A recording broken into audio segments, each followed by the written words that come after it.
कि अगर इनकम 2,50,000 तक की है तो आपको आईटीआर की जरूरत नहीं होगी। जानते हैं हम इसके बारे में। हमारे पास दो रिजीम होते हैं इनकम टैक्स रिटर्न्स में, एक होता है old regime and the second is new regime. जो ओल्ड रिजीम में है, अगर आपकी एज लेस देन 60 ईयर है तो आपको 2,50,000 तक की एग्जम्पशन मिली हुई है। एंड द सेकंड है, अगर आपकी एज 60 से 80 ईयर्स के बिटवीन है तो वहां पर जो एग्जम्पशन लिमिट है 3 लाख की।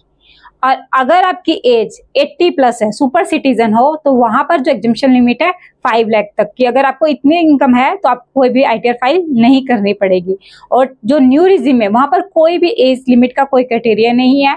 वहां पर अगर इनकम आपकी 3 लाख से कम है तो आपको आईटीआर फाइल करने की रिक्वायरमेंट ही नहीं होती।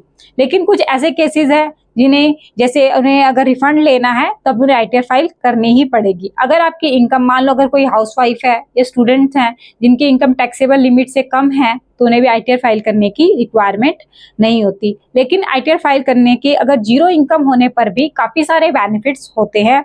लोन प्रोसेसिंग के लिए, वीजा के लिए, या फिर आपको फाइनेंशियल प्रूफ करने लेने के लिए, क्रेडिट कार्ड के लिए भी अगर आपकी इनकम एग्जम्पशन लिमिट से कम होने पर भी, या फिर आपका टीडीएस डिडक्ट है और उसे क्लेम करने के लिए भी आपको आईटीआर फाइल करना ही पड़ता है। न्यू टिप्स के लिए टैक्स गाइड को लाइक, शेयर एंड सब्सक्राइब।